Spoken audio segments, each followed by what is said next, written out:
I'm in this season where my happiness, my boundaries, and my relationship with God are the utmost important to me. If you make, like, the choice is yours, but so is the consequence. In order to get a husband, this is what you need to do. What do you think about this? How do we want to raise him? And what does that look like? I want to challenge all of us at this table to stop holding on to our issues or our challenges or just the burdens that we carry. Because more than likely, you're going through the same thing someone else is going through. Independent woman, it's a syndrome, and being raised by a single mom. And even my grandmom, who was married, but still operating with a single woman's mentality and instilling that. And then we get with someone, it's like, oh, now I gotta let you lead. It's to let you, because you said that too, like that let you lead. Yeah. And I'm like, okay, I could fall back. And it is difficult to do because you always want the plan B. Yeah. Like, if you go, what am I gonna do? Right. And I could even recently, like, things had got so bad at my job, I just wanted to quit so bad. And I just wanted to quit. And my husband kept saying, quit. And I'm like, and do what? Like, he's like, you're good, just quit. Cause I just don't want to see you in the dead. It's miserable. Yeah, I just want you to quit. And I was like, but I can't, because my mindset was, I didn't want to be solely responsible and reliant on him. Right. Forever. Even Yes. Yeah. I can get that. I see that part. At me daily, to the point where he was like, don't even come home talking about it anymore because I gave you an outlet you didn't want to take. You He called me. But see, That's funny. Yeah, that tracks. well, the goal is to have a man like yours. right, because that's where I'm struggling at now, as far as like getting into a relationship. Because at this point, I'm about to be 44 in October. If you would have told me 20 years ago, I would have been married. Yeah, there you go. However, my experiences with, relationships,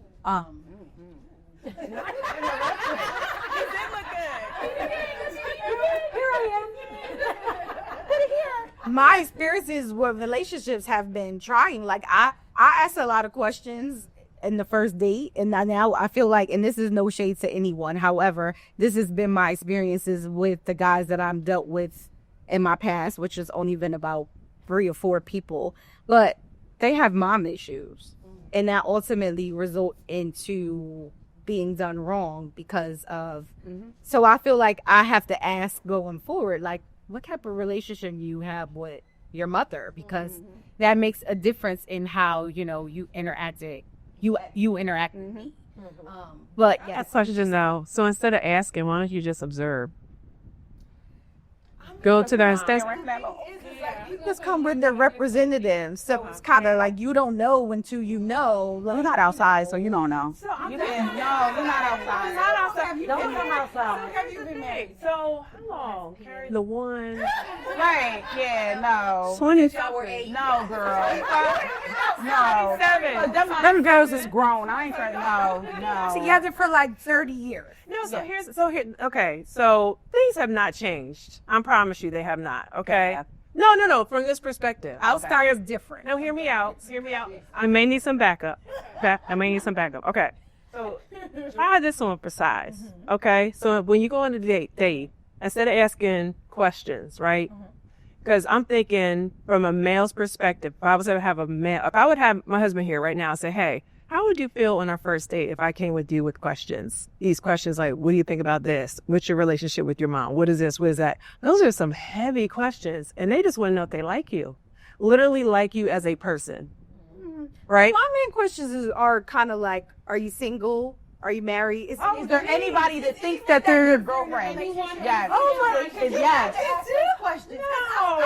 Are you on the T app? Right. Are you on the T app? Yes, that's Wait. 25 Right. now. No, here's a good example. I asked a question. The question I asked, I said, is there anybody, have you ever had your windows busted out? Yeah. Right? You didn't see that on the first date? Not on, I mean, I'm asking those fairly questions early. Because for me, I want to be the main character. I don't want you having all these other people. So if you're entertaining other people, then I don't want to be a part. Right. So what if you don't even like them? Is what I'm saying. Why can't you just like, okay, do you like watching Real House of Atlanta? Like, oh my gosh, did you see? Right. That's just such like. Wait. So go ahead. I'm the opposite of that. And me too. Okay, so you're me. I date everybody. Yes, date everyone. Oh. All of the people. Okay. I've never dated more than one. There you go. High five. I think I'm the problem. Yeah. Yeah, I've never dated. I mean, I'm the problem. she is though. She is the problem. She is the problem. But she'll be over it. I don't have the energy or the capacity for you. She'll be over it. Zero tolerance. She's been We're never not the type of person who could date multiple people because I can't divide my attention like that. I just be learning. But now at 43, I'm kind of like I think I might want to date all the people because I've never experienced that before. Yeah, but I've always solely given from my oldest boy's dad at like 13 years old. He was my first boyfriend for 12 years, literally. So I've always devoted to whoever I'm dealing with because I don't have the capacity to like entertain other people. But that's in an exclusive relationship. We're talking about when you're meeting people and you're dating. You And you're getting to know people. Yeah, just getting to know them. you. I don't know you. Like you Why know. are we going that deep that quick? I'm afraid. I'm afraid for the man here. Y'all Listen, talk. Those Talk are the about. people that I meet. Immediately they want to be in a relationship. It's like, I mean, I'm pretty awesome, but You are. Yeah. It's like the Boondocks. It's like I like you and I want you. now that's a red flag. If It is a little bit of a you're red flag. fitting in, you want to be exclusive Already? It is. That's a lie. That's a red flag. I mean, Daisy Matt to drag me kicking and screaming back into that. No, it's not. It depends on who the person is. It depends who the person is. No. Time out. No. It depends. It's different for me right now because I've never dated before. So, but I just got. What's a date for you? Would you define a date? That's the thing. Yeah. Define a 'Cause date. It's very What's a different date? for her and for other people. Yes. Define a date. like talking to multiple people, dating. No, dating is going on a date. You said going on a date. Yeah, What's dating going on a date for for you you? on a date. Like going out to eat, the movies, like doing things, like dating. If Aisha meets someone, Yeah, And she likes them. give us the tip. And she likes them. The problem is, that's like a problem. I don't feel it's. I didn't even say it yet. So how did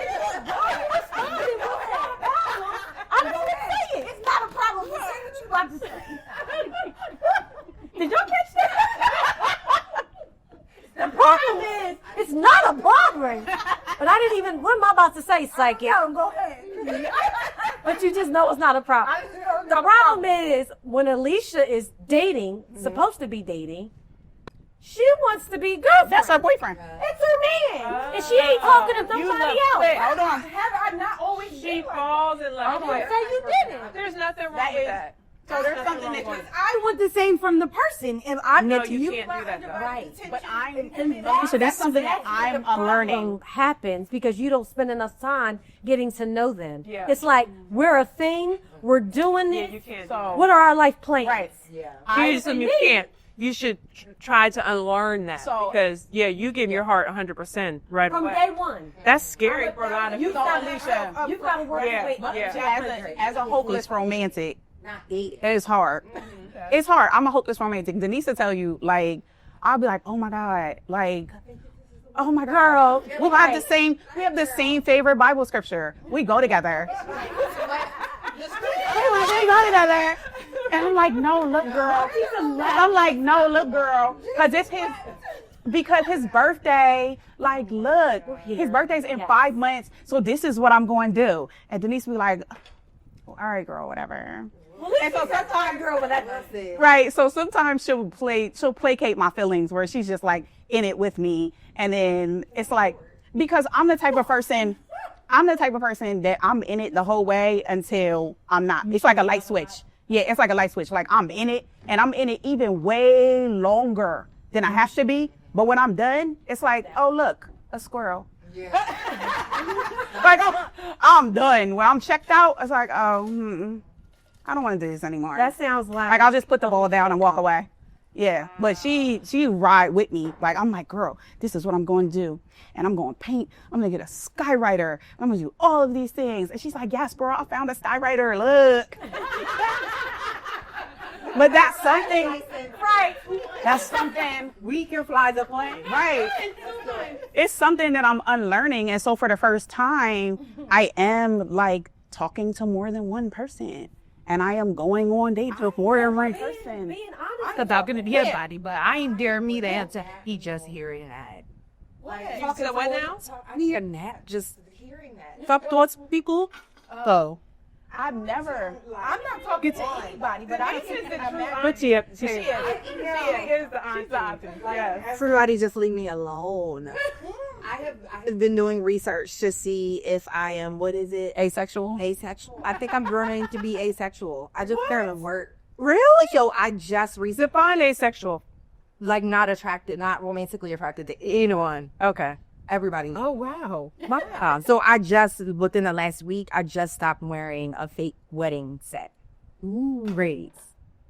Just so people would see. she would use it as a deterrent. Really? Oh my, Yeah. we are like soul sisters. Because nobody listens to me. So they, like, professional settings. Like, I want to talk about, like, housing and homelessness. And, like, that's what, like, jazzes me. And if you're trying to talk to me, I'm like, oh, man.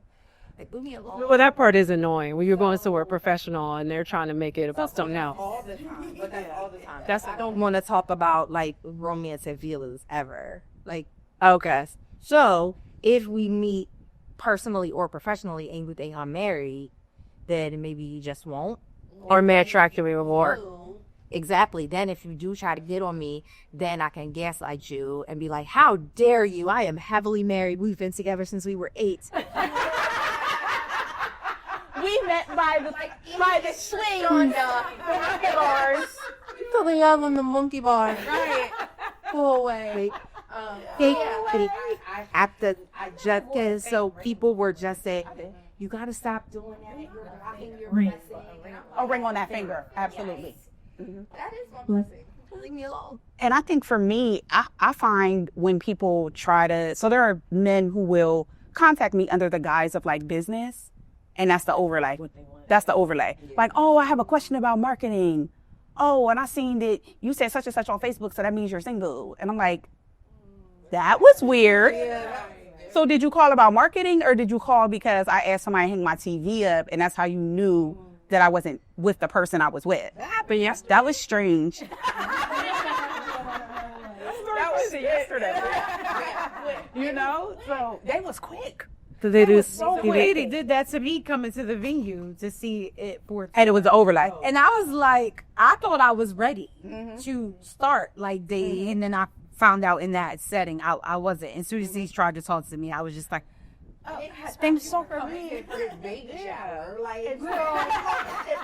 It's nice, baby girl. I feel like they were interesting because somebody was like, oh, good for you not letting no grass grow under your feet. And I'm like, That's shady. baby, it was shady. And I was like, oh, baby, this is a distraction. What do you mean I'm disassociating?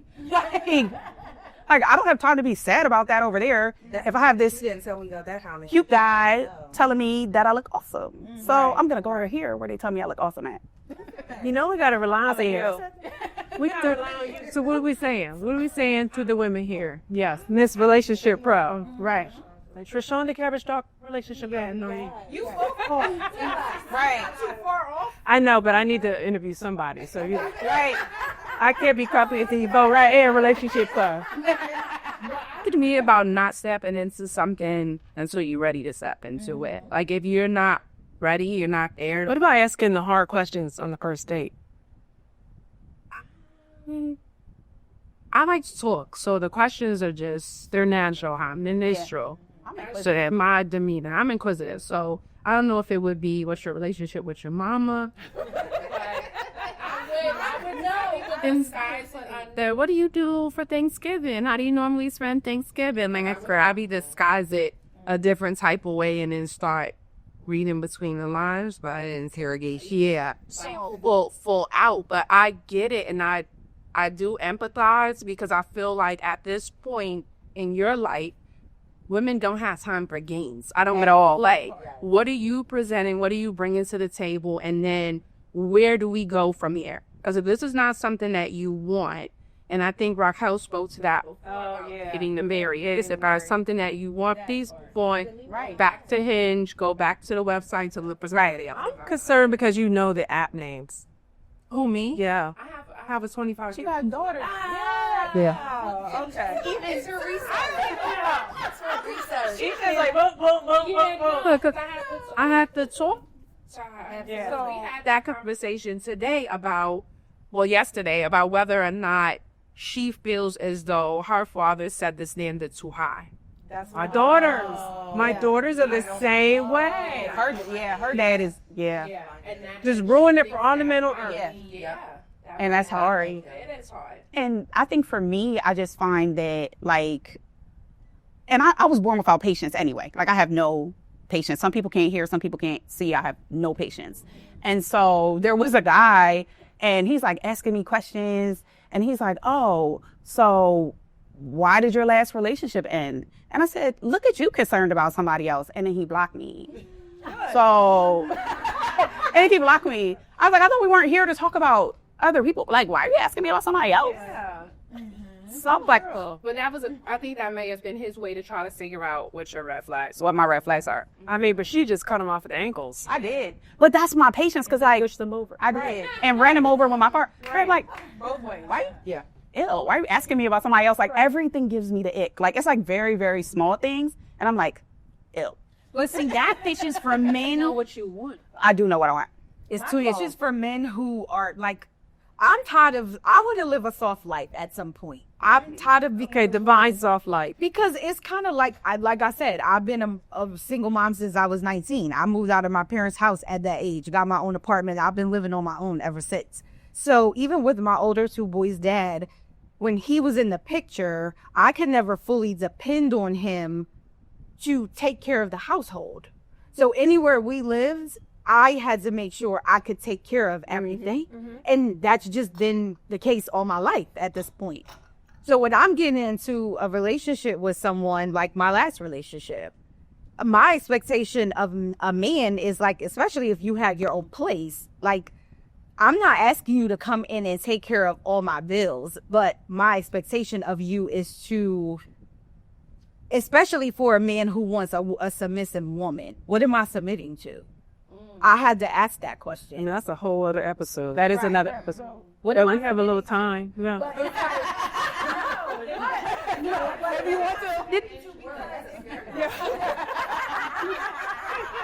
Oh, go ahead, jump in. Because I have But it was a real question. It's pretty much like, if you're not coming in, and not that he wasn't doing anything. However, my expectation of a man is like, a mortgage has to be paid, utilities have to be paid, groceries. So I work a lot. I have a full-time job, and I also, have 3 businesses that I'm responsible for.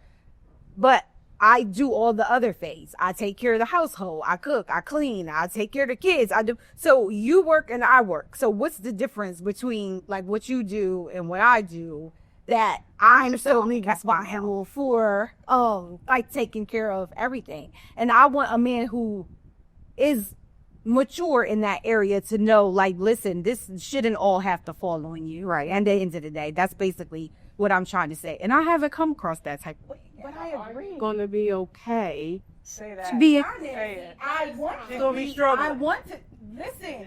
But what if he doesn't come in the package that you want? That's the part. What if he doesn't come in the package that you want? It's possible because, to be honest, I want a Christian. I have a whole other idea. Like, I want a Christian gangster. Like, literally. Baby, I want you to be a Christian man. I want the gold prince that goes to church on Sunday. However, The Bible scripture. I also want you Right. to know how to take care of responsibilities and pay bills and take care of household and all those things. If someone came in at this point in my life who was like fully like, I've seen this a long time ago. Take care of the person you don't have to take care of. I want a man who knows he don't have to take care of me because he enjoys it. Yes, absolutely. I don't want you just So an experience that I had in my last relationship was my ex had a couple dollars. He thought buying me a name brand bag was the flex. And I said, you could have used that money to pay my mortgage. That's a flex for me. Yeah. I want my bills paid. I don't need no bag. Yeah. Did you say thank you though, Alicia? I did. She said thank you. She said thank you. Like, you know how many bills I could have paid?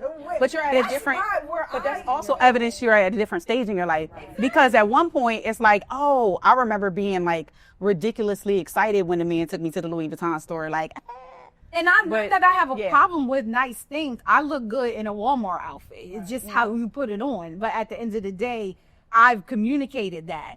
Give me that money to pay this mortgage. I don't need the bag.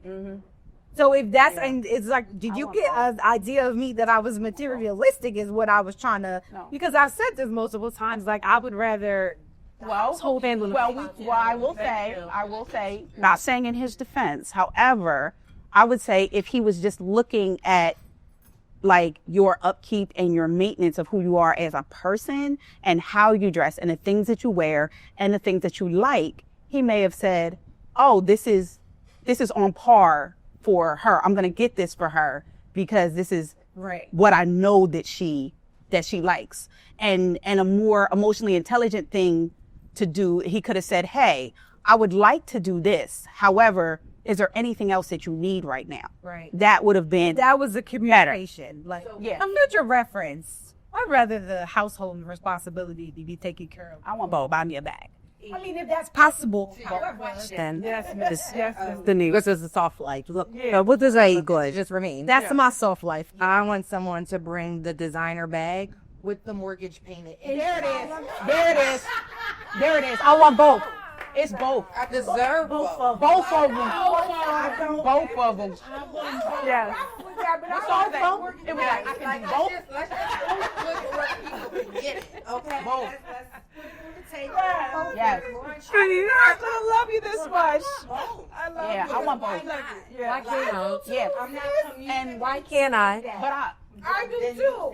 However, if the option is one or the other, pay my bills. Okay, y'all, but here's the thing. So everyone at this table are strong, independent business women, go-getters. Y'all are hard. yeah, I know I'm hard. I know that I'm hard. Because you just said yourself that you hustle. You have a natural instinct to hustle. You could do it on your own. You know how to make money. You know how to buy the house. You know how to buy the car. You can buy your own bags, your own shoes. So for someone to come in, you have to be a strong, confident man willing to hear you say, no, we're not doing it this way without being offended. Y'all asking a lot. Yeah. And I think to that point, though, 100%. And I can say And that then don't throw in an Asexuality in that mix as well. Oh, yes, Krista, I'm okay with that. I can speak freely about that because I am that person. So you're looking for the man that's going to tell you no, that's going to give you butterflies. but I would say in the words of my favorite Jill Scott, if he can tell me what to do, he can tell me what to do. But if he can't tell me what to do, he can't tell me what to do. You know, and I think that what resonated with me so much is when Krista said it and when Trishonda said it, I let him lead. You know, I had trouble with letting him lead. And you said, I let him lead, you know, and that is like a let them, because we'll fight that like submission. We're going to fight it to the death. Like, I have to let you come into a position where I let you lead me. And where are we going? Are we going off a cliff, cuz? That's the hyper independence. So that's the part that I'm afraid about. Get to that point where you feel like, okay, I've relinquished that to you, and then it doesn't work out. It's almost like, I would never do that again. That's why I don't do that. But let's challenge the word too. That submission, all it is respect. That's all it is. No. From what I got from it, then when it was came to me, it was a couple, almost like, why don't you just do what I know? It's respect. It's like, it can't be do what I tell you. No, as it can't be that type of thing. Is come to the table with, hey, this is what I think is best for us. But I'll be completely honest, I'm not the money girl. Don't ask me to. If you give me $1,000, I'm probably going to spend $800 and come back with 2. We'll drink up. That's good. It's not. Right. That's not responsible to lead a house. So the hardest thing for me was pulling back and allowing him, respecting him enough to give him responsibility of the overall. And by the grace of God, my lights are never off. My phone works. Like everything. That's a good man, Savannah. Yeah, he is. He's a good dude. He's a good man, Savannah. And as time went on, and that was the norm, you know, and not saying that initially, especially fresh out of college with a newborn, he had some struggles, but he would come and say, hey, you know, eating out this month, we have to do this to take care of you. That's okay. And that's the conversation. So over time, we build the trust. So I don't even, it was a joke because in my group chat, my friend said, hey, do the mortgage trick on Julius when everybody was saying, I'm not paying the mortgage this month. And I hid the camera and I was like, hey, babe, I'm not going to be able to pay the mortgage. And he was like, you'll never, what are you talking about? Like, it was so foreign to him for me to even say it. And then I had to explain it to him. But in that, I didn't understand the privilege that I had. That is a privilege from him. But it's that respect that's earned. Because I never key into the house and think that there's going to be a foreclosure sign right. That's a ridiculous level of security. Yeah. And that's the maturity level in him. It's compared to somebody who says, well, you didn't ask. Right. And it's kind of like, that's where I struggle with that. It's like, you're grown. How do you think the household runs? Like, bills get paid every month. The mortgage is paid every month. Why do I have to ask you? You're a grown man. Like, my perception is just like, yeah. I had to take 2 seconds to interrupt this episode. I would like to thank one of our most recent guests, Attorney Jenny Chavis, for sponsoring this show. Chavis Law Firm is an elite law firm in Central Pennsylvania that helps with estate planning as well as understanding what type of business entity you should enter into when starting your business. If you're looking for a great attorney that understands estate planning as well as business entity, how to start the right way, you want to check out Attorney Chavis Law Firm.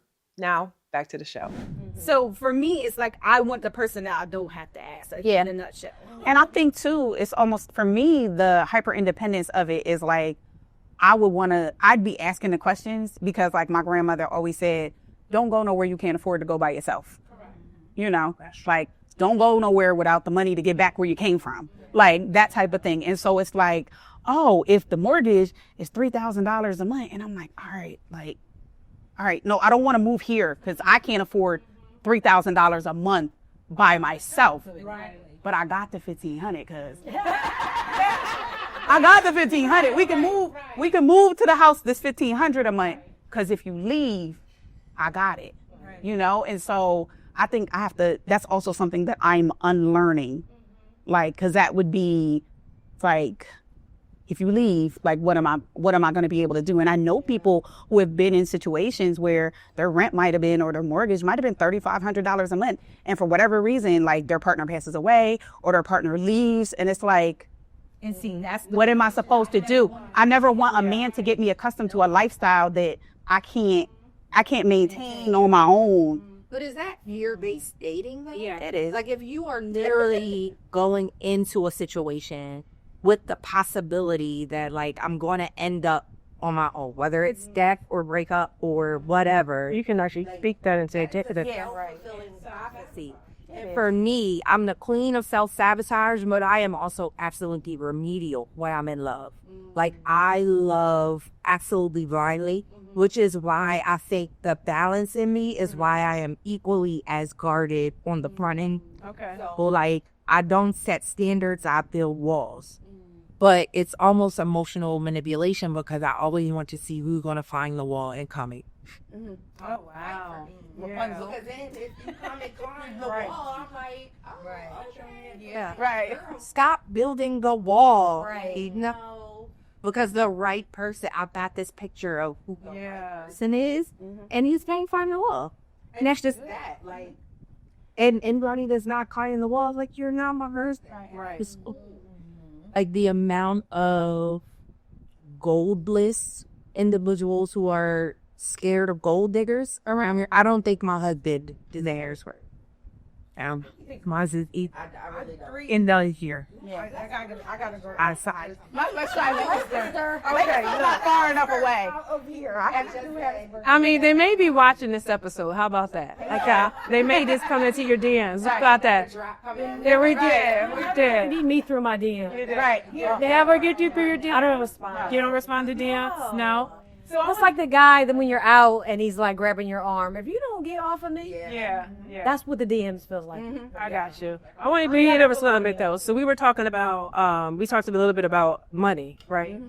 And the finer things in life, right? So the community we're building, most women that are following us, they love the finer things in life, right? So I'm going through this thing where I want to I want to help and coach and mentor people to become financially whole. Okay. So my question to you all is, do you find it a struggle to wait for what matters? Like, are you the person that says, well, I deserve this, even though your bank account may say something otherwise? I had done that a time or two. I would say, like, there was a time, remember, I used to be like, I'm getting myself something out of every paycheck. And I was crazy cheap because I felt as though I worked for this. All this does not go in the bills because I need something. I deserve something from that. So I had that. But obviously, we're growing up and maturing and knowing better. I go without a lot of things that I need most of the time because I have other responsibilities. But do I second guess that sometimes? Absolutely. Because there's things that I would like, or like getting my nails done. Like, that's a thing for me. I've been getting my nails done since I was 15. So Did you not get your nails done knowing that you can save up for owning a commercial building? No, she's not going to do it. She's not. No. If you knew within a year, the amount that you get your nails done for could actually be a down payment for the commercial building of your dreams, so you can run the Cupcake Lady at its highest level. Could you do it? She here now. It's still a bill. Could you do it? It's a hard no. Yeah. I would have to probably get like Candace and buy the price was from she is. But that's still a form of getting your nails done. But it's cheaper. But they're $2. That's $2. Okay, so she said, Still spending money. so she said going 100%. No, I'm not doing 100%. I would For your dream building, so you can run the ultimate Cupcake Lady and make millions of dollars. You can do that for a year. Erica, we've answered you 5 times. We said no. She wants to answer the change. She wasn't the answer to this. So is that wrong? No, it's not wrong. No, it's just not her. It's not wrong. It's just not her. I'm not saying You're right, the opposite. So, yeah. Okay. And I think about people's like I'm hierarchy of needs. alternative. My nails cost probably $75 to $85 every time I get them done. Which is how. Would I do a $5 set of nails? Okay. Compared to that, yes, that's my alternative. I'm not gonna go cold turkey with no nails. Yeah, because Lee Personals has $99, and once you get a break, They're $2 on Shein. And they're so cute. She got some fly sets over there. I would do that. $5 for a set of nails compared to $85. What about I y'all? still saving. What about y'all? Me, I live a very YOLO life, like, because I feel like You only live once. you only live once. So if I see it and I like it, I'ma get it. Like, it's and it's hard for me. It's hard, but I do. Now, if there was something, and I think we talked about this before, like if there is something that I can save for something. So if there is, I want a property, or I want to go to Bali, or, I want a new car, I can put the money away. I cannot spend it because I can assign a name to the dollar. Yes. But if I can't assign a name to the dollar, I'm going to cash my card out. I'm going to see it. Like yesterday, I saw a bag. And saw it though, right? I just saw the bag. Okay, good. I saw the bag. Hadn't seen. No, it's not. No, I promise you. It's not on the way. Because me and Robbie, we were talking about it. He was like, I know, it's $200. And I said, if it was $100, I'd have cashed my card out. Like, just because in my mind, $100 is like $30 now. So it's like, if it was $100, I can justify it in my mind. Like, I got $70 in my Apple Pay. I'm just saying it also. It depends on your financial status. And I can also get the things you want and save at the same time if you're in that financial. Yes, but I know that if I could save more if I didn't just cash a card out impulsively. It isn't. It is. It is. It's impossible. I'm a little different. I don't like material things are not mine. It doesn't bother. Okay. It doesn't. I could go without it. I eat my wealth. Food. Just being 100. We're transparent. I don't want heels. I don't want like. So when you say eat, so you go to California to try out the best? No. Okay. Oh, no. I do want to fly to Chicago for pizza. It's so I didn't fly out on the train because we. Yes, we there. But no, like I'm very, very robotic, very monotonous. I'm a workaholic.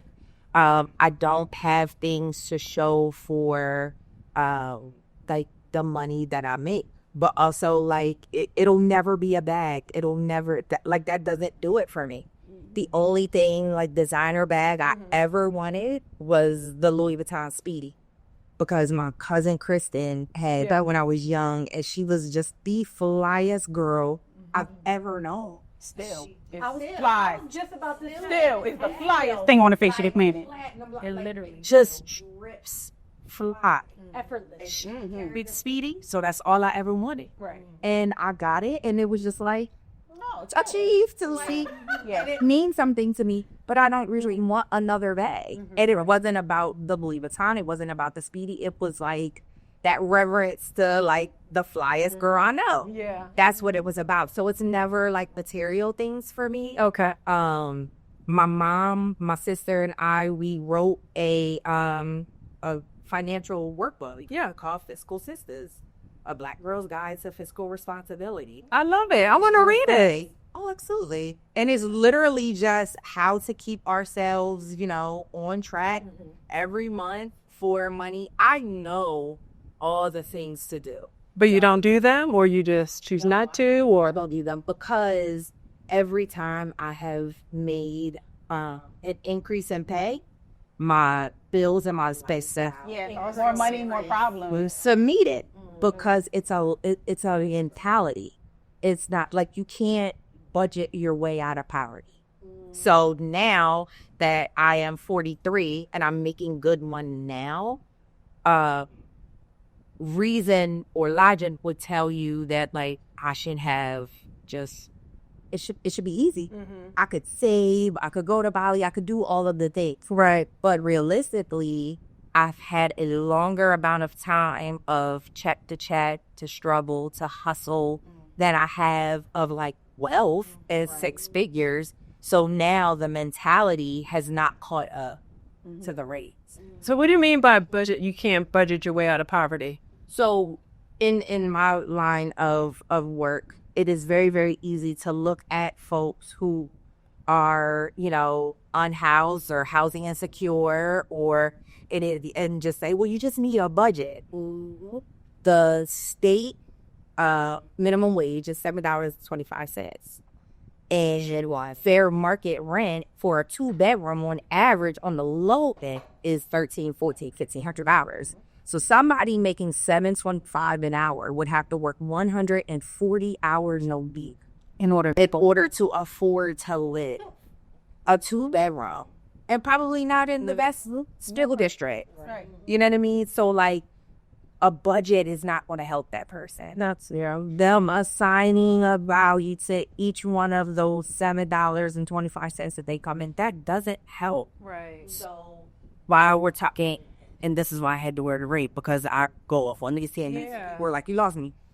But like, we're way here. We can't just talk about affordable housing. We have to talk about a livable wage. Yeah. So being financially whole, like money is emotional. Yeah. Like financial advisors and bankers, you can't just talk about the money. Correct. You gotta talk about the emotion. That's why I call it financial wholeness. People talk about financial literacy. No, we need to be financially whole because there's an emotional aspect too. Yeah, right. The financial well-being of a person. Come from a childhood of lack and scarcity, and I don't know where the next meal was coming from. I don't care how literate I am when it comes to money. I know how much groceries cost, I'm hoarding. Yeah, and then I'm going to 1700 and I'm going to get the nicest steak dinner that I can because I don't know when this is coming again because doesn't register to me that a check is coming again in just weeks.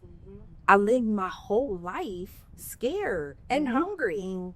That is so good. I think too, like for the longest time, there was this fallacy that 6 figures was a lot of money. And it's not. You know, people would be like, so and so makes 6 figures, but I think the 6 figures that our parents were making is not just 6 figures. They said now in order to be considered like what is 6 figures, you have to make $375,000 a year.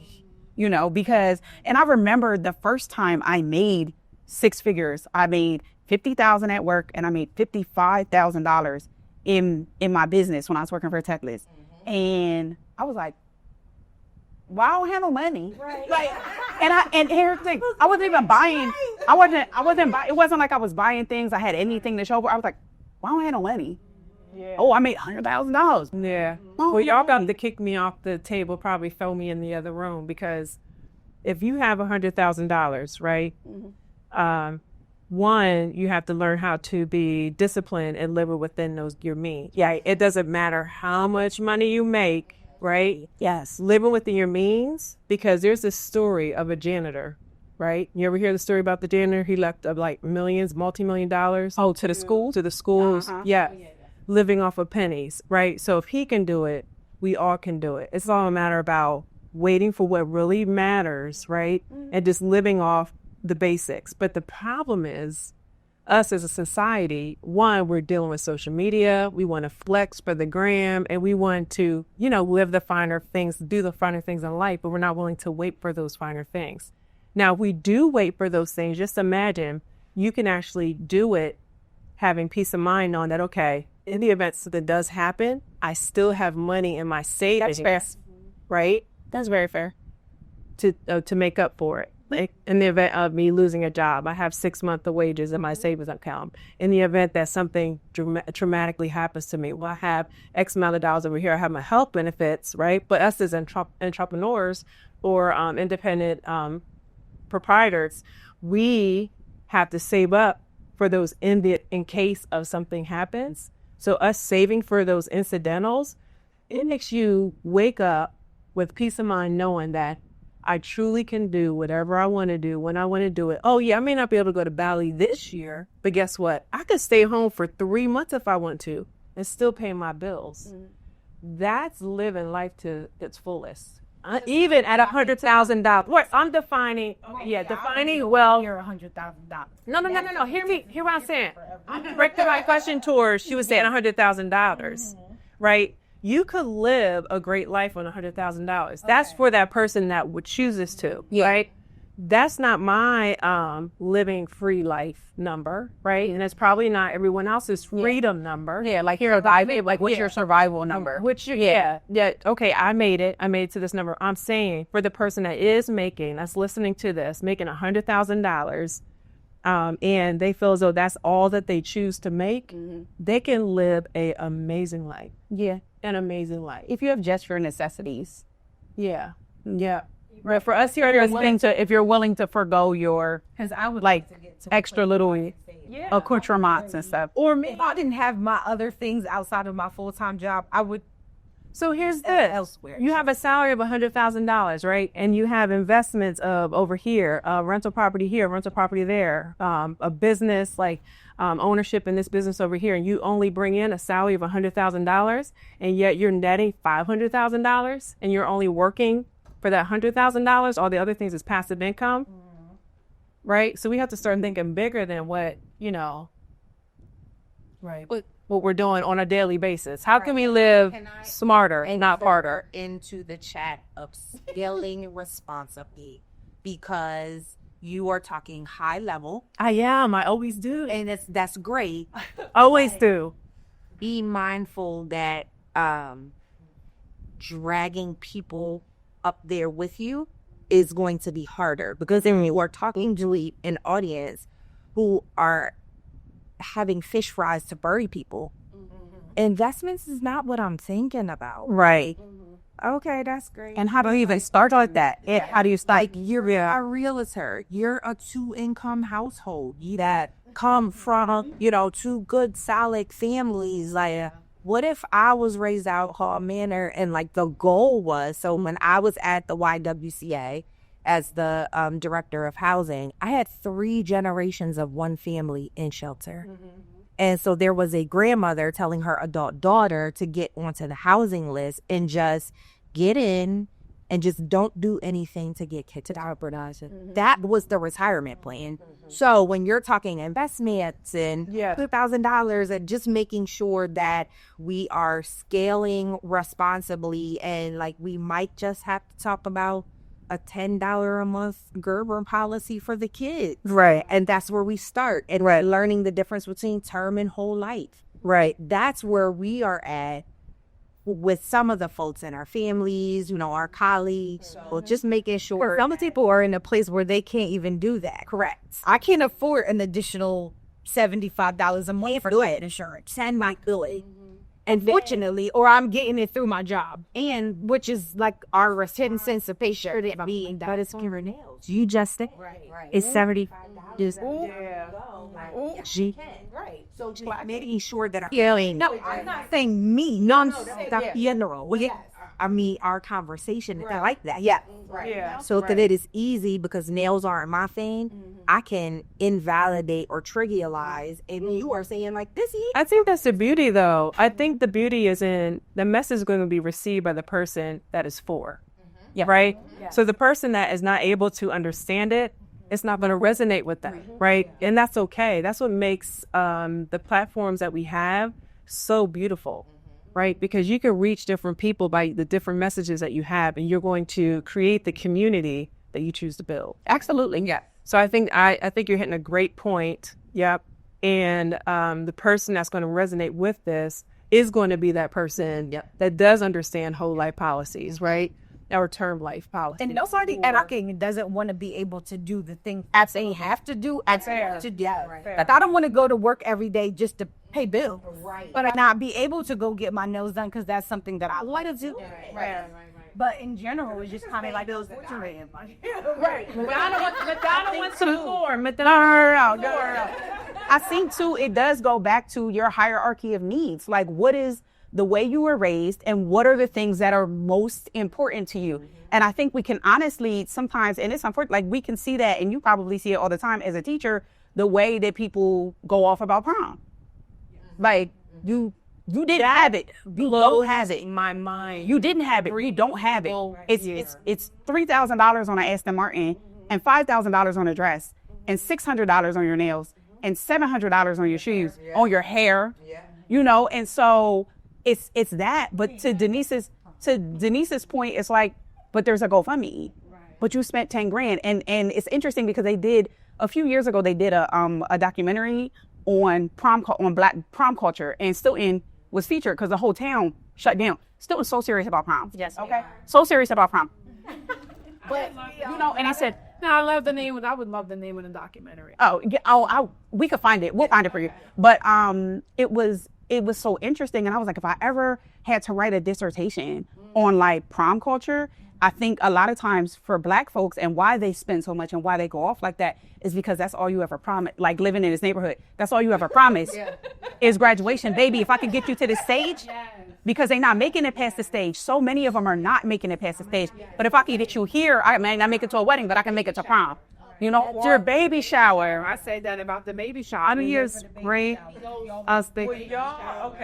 Because then again, how many people actually make it to be bride?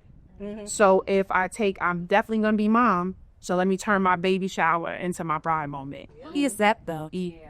I'm here for the baby showers. Anybody wants to take pictures? I'm a Haitian Tyler, and I'm here for like Haitian. This is first birthday party. I'm here for it. This breaks my heart. The said, who's actually like reaching and educating the people who are making the. But they gotta want to listen. Like they'll be open to hearing, I should say. But who's holding the conversation? But it's systemic. Them. It is very systemic. I didn't really understand a lot of it and I know there's a lot of opinions about the book, but for me, it was The Dynamics of Poverty by this woman named Libby Paynes. And in that book, I thought I grew up in poverty, right? Like you thinking 1980s, South Bronx, burned down buildings, rubble everywhere, big crack epidemic.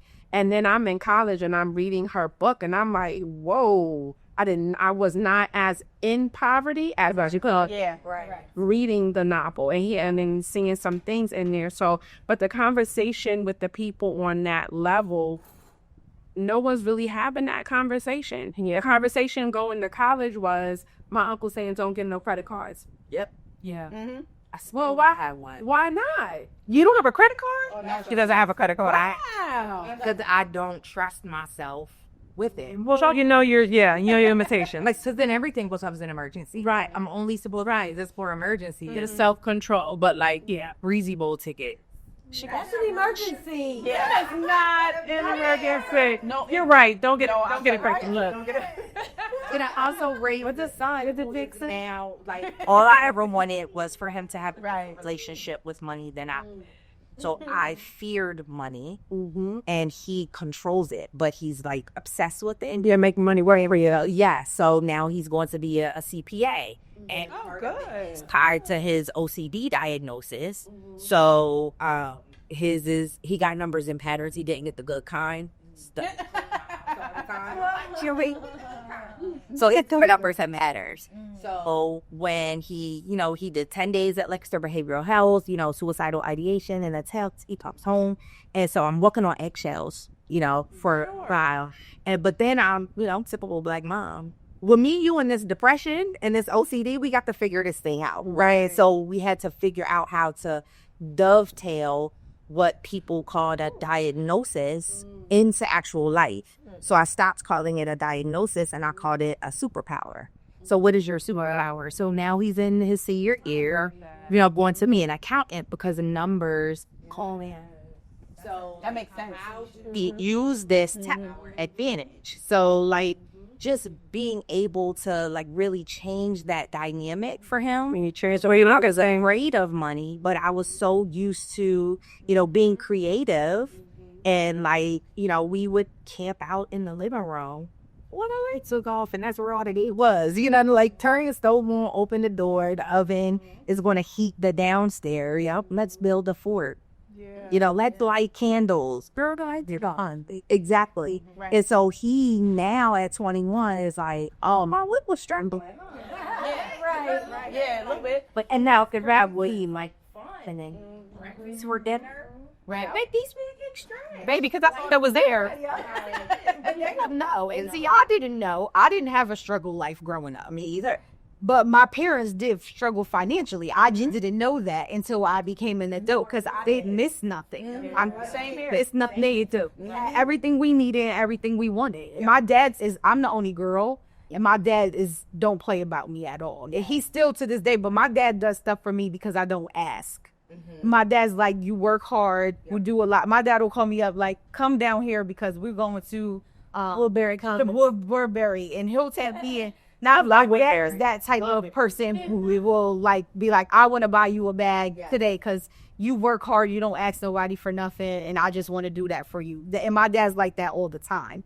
Now, do I want a man that's like that? But my dad pays bills. My dad, he's literally he runs the money in the house. And my mom is fine with that. She's like, I'm not the money person. As long as I got money to get what I need to get, and that's it. Yeah. I'm good. I don't care about not sending the mortgage payment. Right. I don't want to. The electric bill or whatever. But that's kind of what I want in a person as far as it relates to. He does stuff. He takes care of his household, but he also wants to make sure his family is good and taking care of. Somebody who wants to take stuff off my plate. That's my look.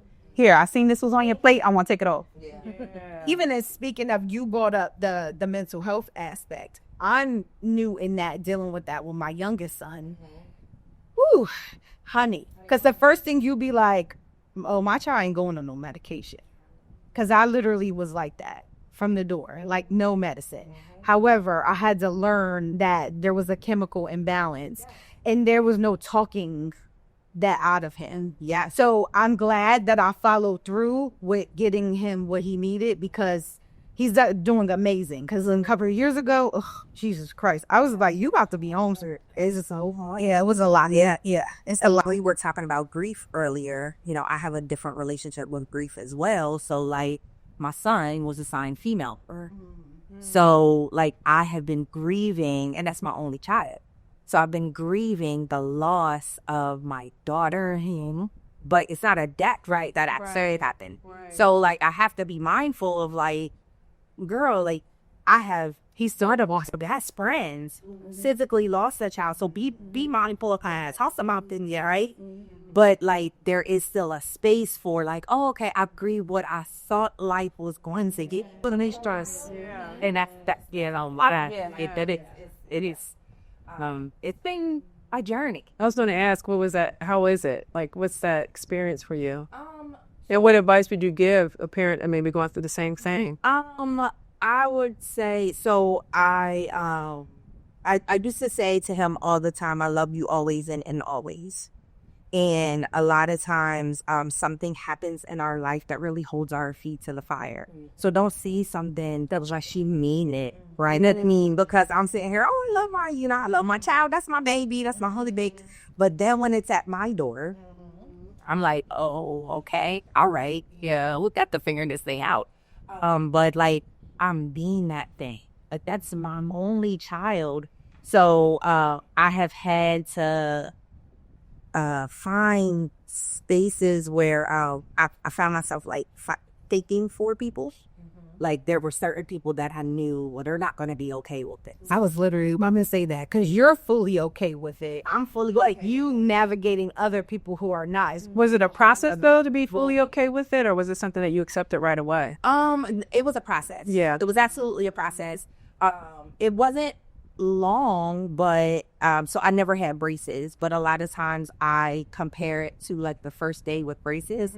It is something foreign in your mouth that you've always had, so you got to get your lips over. She's so poetic. Yes, she does. So for a long time I was like, to me, TJ, he, my son. So there was a long stretch before I actually told anybody, and we went public. It was my kid. I always said my kid, my baby, I think we met for lunch and you said my kid. Yes. So I was absolutely in that space where it was just like, that's my kid. Right. It doesn't matter, what the genetically, biologically, like, that's my kid. And everybody gonna know it. Right. And so then people just very naturally, you said your kid is in college instead of boy or girl.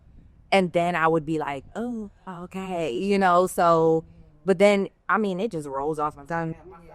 So, like, obsessed with that chapter. But yeah, give yourself grace. Give yourself grace. Did you feel like it was your fault? So interestingly enough, there was a time where I did think that it was. So he has never really seen me in a functional adult relationship. So his dad and I broke up. He was really, really young. And so his dad has been married multiple times. Like, he dates, is in relationships, all of that.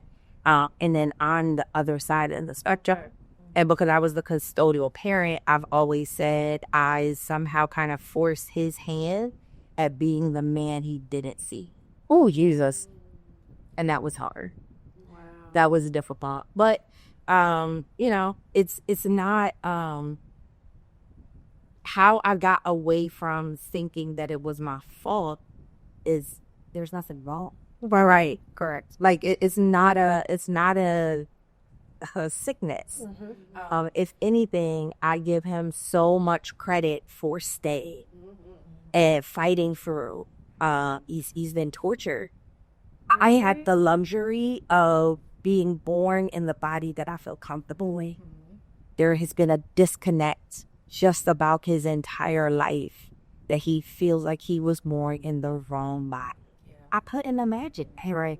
And there are constant signs every single day that, like, my mind and my body don't connect. Right. So I don't feel like it's my fault because I don't think that it's a big fault. Yeah. But thank you for sharing, Susie. Yeah, that was awesome. TJ is the smartest child that I ever met. TJ was like 5 years old at the Subway, like perfectly ordering their food, and was just always the most ridiculously awesome, inquisitive, polite child that I ever met. And I just, when they made the discovery, or when they kind of came into their self, I'm like, okay, I don't, because at the end of the day, whatever you choose to be, or, are you a good person? And it's like, you can be so much more than what you were assigned or who you're attracted to or who you decide to sleep with. Are you a good person? You want to help change the world? How do you represent God? And I feel like we will all be better off as people in general if we just minded our own damn business when it comes to stuff like that. It doesn't matter. Even when people get weird about bathrooms and stuff, and I'm like, every bathroom in America in a residence is unisex. Why are y'all weird about that? Why are y'all weird? Y'all are weird. If I got to go there enough, I'm running into the first one that I do it all the time, So do it all the time. I think, we could all people in general could do better with that and have a little bit more humanity in that space. It was funny because when he was young, so he initially came out, let me know that he was attracted to girls, and I was like, duh, I never. We knew that. But then when he started becoming masculine presenting, people would be like, you give her a lot of leeway. And I would just flip it and be like, my child is 13. Why are you concerned with the genitalia of a minor? Yeah. You sound like the weirdo. Oh my gosh, I can't believe you would say something like that. No. Let's call it what it is. He says, why do you care? Yeah. And ultimately, whomever he brings home, you're not going to be good enough. And I'm about period. Right. That's it. Boy or girl, right? That's it. It don't matter. Yeah. Unicorn. There's that. He was getting on his, because we was doing research. He went on a date with some girl, and I'm in my little, y'all know I'm a detective. So I'm in there oh, this is her mom. I'm like, look, this is this to Denise. Yeah, I'm sending it to Denise in the group chat. I'm like, this is this. Oh yeah, it looks like she went to this school. Okay, it looks like she might have got stopped and pulled over for speeding before. I hope she's not driving. I'm pulling everything. I'm pulling everything out, and their plans change. And we're going to the movies and dinner. Their plans change, and he and I have such a close relationship. So he was going back to her house. So he just sends the address, no contact. So I immediately said, she sent it. So I pulled up everything, house on Zillow. We know how much the house costs, everything. All of it. No, and I was like, did they change that teal wall? Tell Madonna to stop. I'm like, no. I stand for 3 bedrooms on 1 bathroom. Right. They're gonna need a lease. Oh, I need my good guys. That is hilarious. You have to do all that these days, literally. Share location. Poor thing. He knows that my house is a safe space. I don't know. Exactly. Let's say house is safe. Honey, look, my dad used to make me so mad because I always wanted to spend the night at somebody's house. And my dad's never allowed to take no person. My mom's, on the other hand, she didn't care, but then my dad said no, I wasn't doing it. Even with family, we moved from New York. We would go there, and my dad would don't even ask if you could spend the night at such and such house, because there's no answers. And I used to be so pissed. And then when I had kids, my kids would start asking, and I would say no too. And then I had a lesson here, because remember when I lived in Waterford? Yes. My middle son had a really close friend. I got pregnant with my youngest, and we moved when I was maybe 7-8 months pregnant with him. And my middle son was really close with one of his friends that lived in the development we were in. So for a while, he was asking me about spending the night at this boy's house. And I kept saying no. And then I was like, all right. One day I said yes. Honey, well, I did. Was it 2 weeks after I let him spend the night there? The boy's mom ended up getting murdered. It's the house while her kids were there. This was a whole big thing all over the news a couple years ago, or some years ago. They were still young. They were probably like in middle school when this happened. And after that, I said, don't ever in your life. You're already done. Yeah. Don't ever. And I'm like, if it didn't last, right? After next, had that been 2 weeks prior, right? My kid could have been there with us at Transline. I was like, never again. Yeah. Oh my goodness. Okay, we're going to end it with this. So we're all women in business or in leadership positions, right? So do you find it difficult to work with other women, or what would be some words of encouragement that you would give other women that are looking to work with women that just to get them over the hump? So from personal experience, I found it hard initially to work with women, right? So then I had to shift and figure out, okay, so why is it so difficult to work with women? And the reason is because women are given a lot of opportunities, right? So there's a lot of scarcity mindset when it comes to women in business, right? So you're working together, the fear of not being on that same level or being left behind, it does exist. So once I was able to open up and realize, I was like, oh, okay, yeah. So it's just making sure that you give words of positive affirmations to them and say, hey, we're in this together, that I was able to overcome that hurdle. So I'm just curious to know your experiences when it comes to working with women or women in leadership, and what would be some advice that you would give to our community? I would say use your discernment, but, really try to focus on, don't lose sight of the program. Because if nothing is bigger than the program. So nothing is bigger than the end goal. Nothing is bigger than what you're trying to accomplish together. Personalities may clash, lifestyles may clash, but if you're both working together, or however many women it is working together towards a common goal, you'll be effective. Yep, and keep that at the forefront. Or stop being in competition, because that's my... Or collaboration. What is that about? So finding the right people that understand, they don't say collaboration, but they truly mean it. Absolutely. Correct. I mean, it's other people out here that make other than me.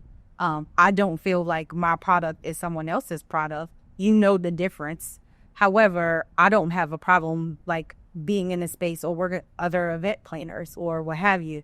But I did learn, that's why we kind of started the My Sister's Keeper thing a couple of years ago, because it was a matter of, in this area, I'm not from Harrisburg, but I learned here that only one person could do a thing. And because the city... Why is that Madonna and Denise and Krista? Because you're from here too, right? Krista's from Philly. She's from Philly. She was going to say that. And I'm from Philly and I moved here.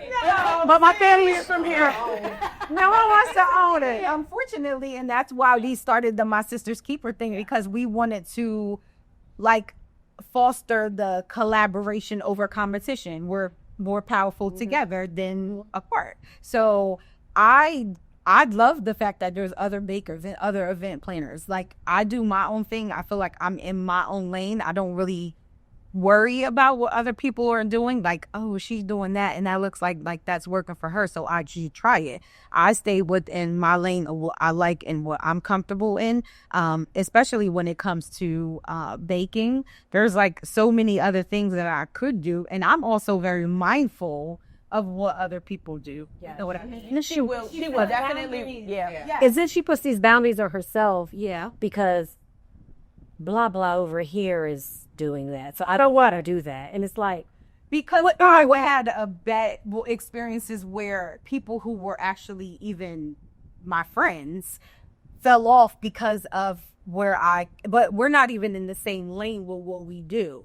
However, I can do what you're doing and probably better than you. However, I'm not trying to step on your toes. So I will intentionally not make a thing because I know that's what you do. And I don't want it to make it seem like I'm trying to come and take over your lane. But I have the skill to do it. However, I just don't want that. I've always been like this with females. I used to hang out with guys a lot growing up. I just can't. Same. I have more male friends than females. It's never my thing. She I have all the friends. She does have all the friends. I'd be like, she was literally the only girl that I was always with all the time. I always hung out with guys because I can't do catty female. And all my other friends. Mm-hmm. Wow. What about you, Trev? Well, her friends are not mine. We're on camera. Is it? Wow. And we're not editing that. They know I love them. I would say, one, identify what you're not good at. There you go. Be okay with that.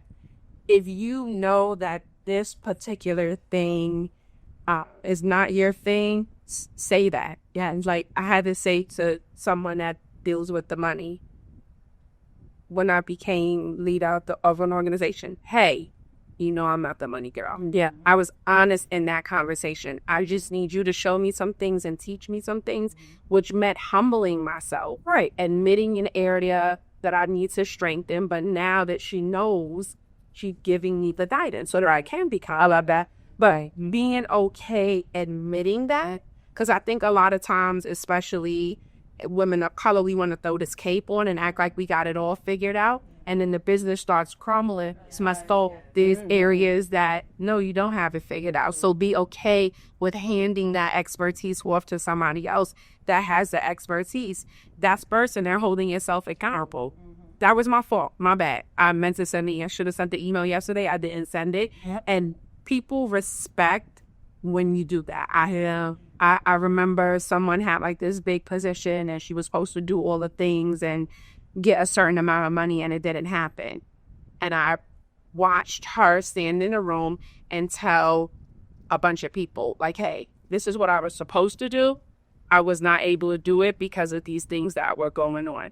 50% in the room gave her grace, 50% didn't.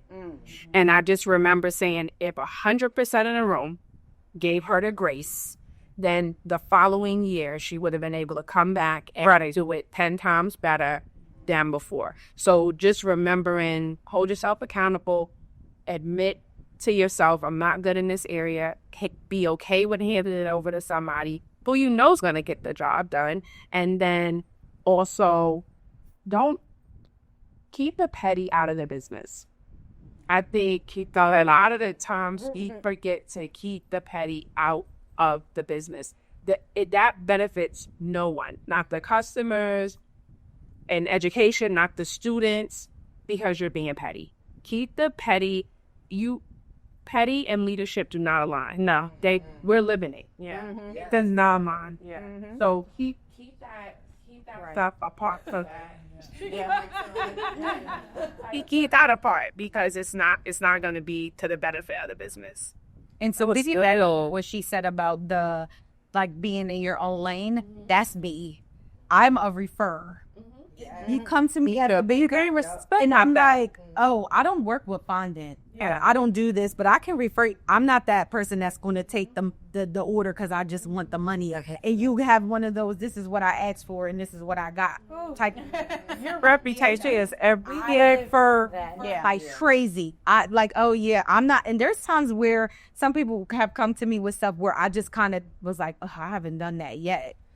And I was able to execute it. However, I do know my limit. Yeah. I do know my lane. And this fondant is not something that I don't like.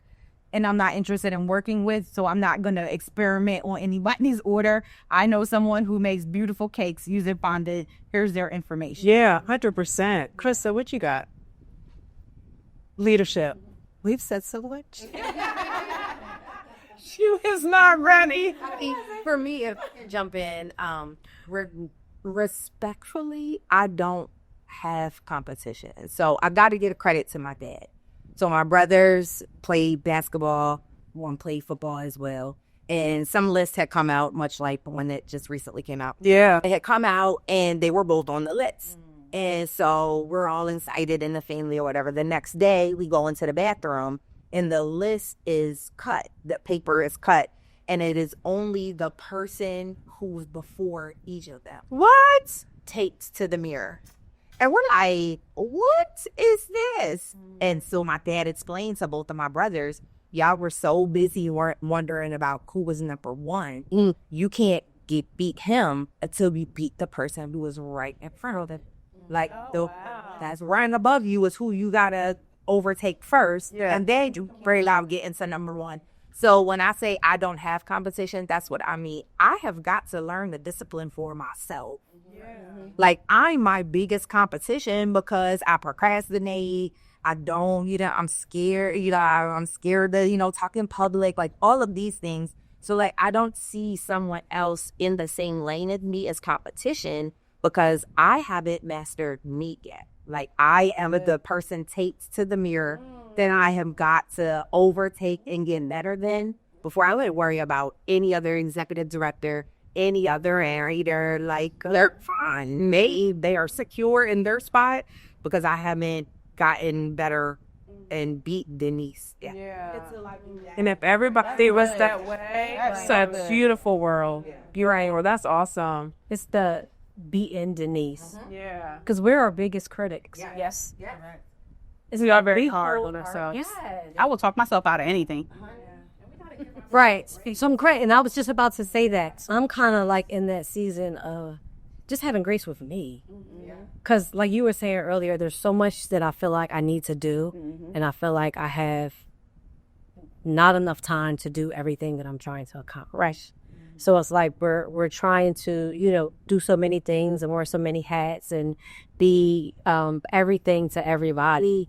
And then again, we're forgetting about ourselves. And I had to start extending grace to myself as I'm like, by this age, I thought I was going to be doing this. And I thought I was going to have this, that, and then I'm like, then I knock myself down. But then when I think about it, I'm like, but look where I am. Right.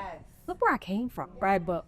A 15-year-old Meyer. Like you have to share that, the brag book. Please share the brag book. She just knocked me on my butt the other day about that. So please share that piece because it's so good. Yeah, it is so good. I've intentionally made a book, right, of all the things that I have ever accomplished in my life. So in those moments where I feel like I'm not doing enough or I didn't get where I needed to go, I can reflect back on that book, right? So then I know that, okay, yeah, I am on pace to what I want to do, but also, wow, you are the darn thing. You've accomplished so much. And the best part was I started the book when I was working for corporate. Okay. And they decided that they wanted to give me a 1% raise. Right? So it's hard to go back and forth, say, I did this, you did this, I did, no. But if you show them the book, oh, you know what? Back in April, I was able to save us 20% on this particular item. So overall, our return on investment was actually this. So net profit is actually this. Right. You can't compete with that. Right. So, but that was probably the last year I worked in corporate because I'm not going to be working my behind off and only getting 2%. Yeah. So, but yeah, that brag book, I think a lot of women, they have a hard time justifying with their earnings, right? So if you're in corporate or, private sector, I truly believe having that brag book.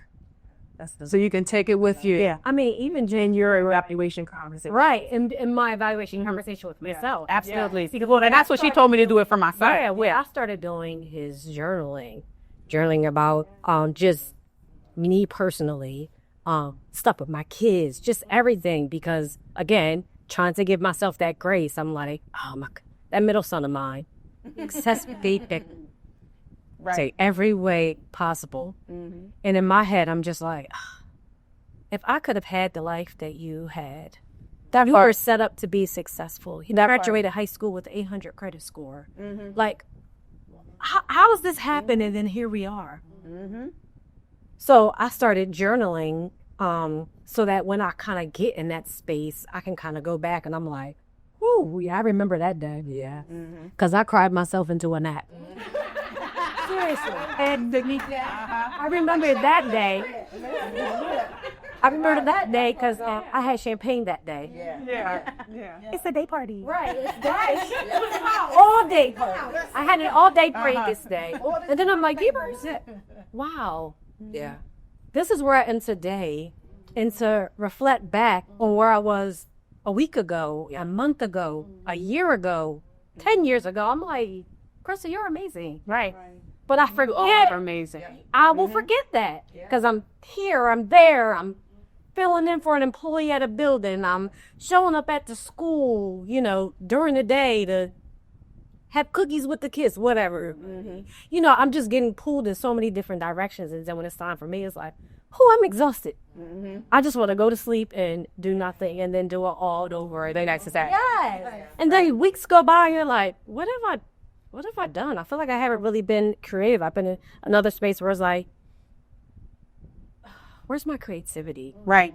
I haven't been doing anything. I don't have a desire to do anything. I'm trying to figure out, like, what's next for me. I want to do something that's more impactful and maybe not necessarily for profit. But I'm being pulled this way, that way. It's trying to find that balance. And it's been a struggle, but journaling has helped me because it does keep me on track of, okay, this is what I was saying. This is what I was feeling. I'm not there. So I am making progress. Even if it's little progress every day. Yeah. Something so small as I'm not a morning person. When the alarm goes off, I don't have a problem with getting up. If I had to choose, I would not be getting up that early though. But I want to wake up at 6 o'clock in the morning and do my little squat machine every morning. Like, I have this life that I have pictured in my head, and I got to start appreciating the small wins. That, guess what? My alarm is set to go up at 6:50, but I woke up at 6:30. Yeah. On your own. On my own before my alarm went off, and I got up and I drank some water without Crystal Light. And Hey, that's hard. right. And then I got on my squat machine for only 5 minutes. I want to do 20 minutes a day, but I did 5 minutes. And then guess what? I woke my baby up and we started our day.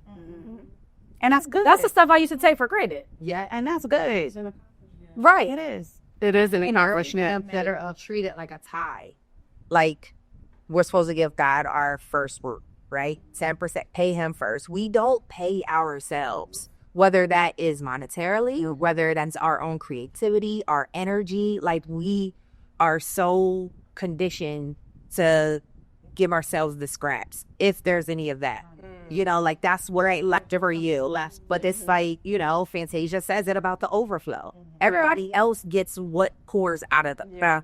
What's in the cup is supposed to be for you, right? So make sure you are tithing your best to yourself first. That's a blessing, and everybody else can get what they get. But trust, when you tell them, no, I can't, they are going to find it. You're the first person. Oh, yes. Because you always say yes. Right. But if you say no, it's going to get them. They'll figure it out. Yeah. So, yeah. Hey, I need to take 2 seconds to interrupt this wonderful show that you're watching. I run a real estate business, and the way we fund this podcast is through that business, the Erica Rawls team. I would love it if you would just give us one opportunity to service your real estate needs, whether you are in Central PA or around the entire world. Think of us first so we can help you. Now back to the show. This is a rad, y'all. Let them. That book. Oh, I love that book. Mel Robbins. Yes. You sent me that book. Good. Did you read it? I started. Yes. You got to read it. It's really good. Y'all, we had breakfast. We had lunch. You might be going to dinner. It's 2:45. Oh my gosh. Yeah, this is good stuff. Yes. Thank you for having us. In the initial installment of Brunch with E. Yes. Thank you so much. I appreciate you all. You will never be forgotten. You know that, right? You will not be forgotten. I thank you. Yes. Okay, y'all. So where's my camera? Which one am I looking at? Right here. Okay. Yeah. So that's a wrap. The first Brunch with E.